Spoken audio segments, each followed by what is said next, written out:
Et nous voilà dans une nouvelle vidéo qui va parler un peu de la routine, comment un peu la casser, comment faire pour arrêter ce petit quotidien qui au final nous étouffe, nous lasse et on ne sait plus trop quoi penser. Est-ce que c'est l'éloignement du couple ou est-ce que on s'enterre dans quelque chose qu'on n'a pas envie et comment faire pour la casser.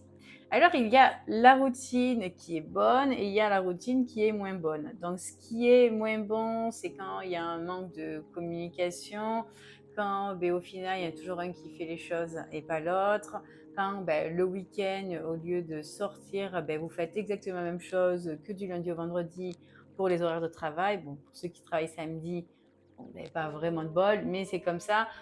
Voilà, donc on a envie de casser un peu cette routine. On n'a plus envie de s'enterrer dans quelque chose qui nous perd, nous, et qui perd aussi le couple ou la famille.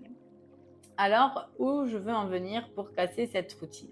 Pour casser cette routine, il faut avoir une bonne routine. La bonne routine, c'est pendant les horaires de travail, donc pendant du lundi au vendredi, voire le samedi, vous pouvez tous les soirs faire les mêmes choses, ce n'est pas trop grave. Les seules choses qui peuvent changer, c'est la communication que vous avez, l'échange que vous avez avec votre partenaire.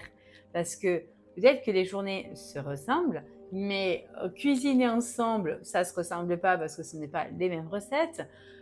Discuter juste après avoir mangé, ce n'est pas les mêmes conversations, donc ça aussi, ça change un peu de cette routine. Et regarder quelque chose à la télé ou un soir décider de lire si vous êtes plutôt dans la lecture. Voilà, ça, c'est quelque chose qui casse la routine. Ça s'appelle une bonne routine. Ok. Et le week-end, vous n'êtes pas obligé de sortir tous les week-ends pour essayer de combler ou de casser cette routine. Non, vous pouvez très bien, en fait, rester chez vous, ça arrive, mais vous pouvez faire une soirée romantique si vous n'avez pas des enfants. Si vous avez des enfants, vous pouvez très bien faire des jeux de société, aller vous promener ou très bien se dire on fait une journée cinéma et voilà. Donc oui, ça ferait beaucoup trop d'écran, effectivement, mais si ça reste occasionnel, si ça reste quelque chose qui n'arrive pas tous les week-ends, il n'y a pas de problème à ça. Donc, comment aussi casser cette routine au niveau du ménage? Je vous conseille d'en faire un peu, on va dire tous les jours un tout petit peu. Donc, mais ensemble, ça serait le mieux. Après, ça dépend aussi des horaires de l'autre. Il y a une des vidéos où je parlais aussi de l'équité. Donc, ça aussi, c'est très essentiel. Le partage des tâches passe par l'équité et non par l'égalité. Donc, il faut vraiment mettre ce système en place. Et après, il y a plein d'autres choses. Mais déjà, cela casse la routine.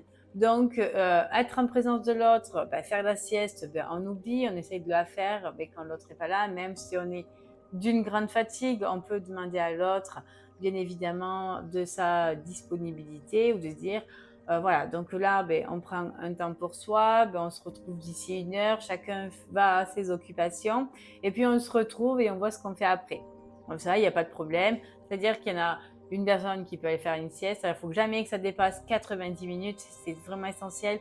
Euh, il y a des études qui ont été faites, une sieste de 20 minutes, c'est de la récupération. Et au-delà de entre 75 et 90 minutes, c'est de la réparation. Et donc là, ça veut dire qu'il y a vraiment un manque de sommeil, on va dire qu'il y a un mauvais sommeil, mais là, il faut voir d'autres spécialistes.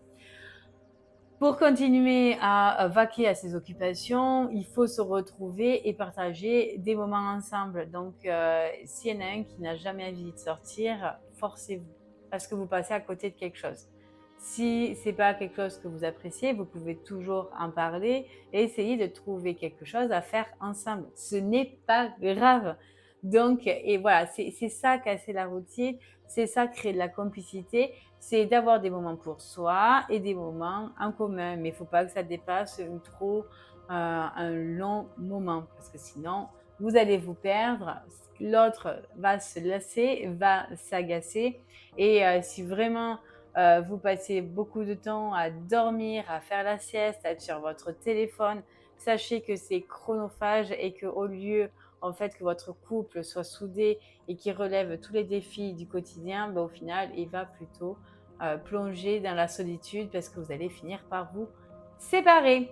Sur ce, si vous êtes dans cette situation-là, je vous invite à me contacter. Je me ferai un plaisir de vous aider. À très bientôt dans une nouvelle vidéo.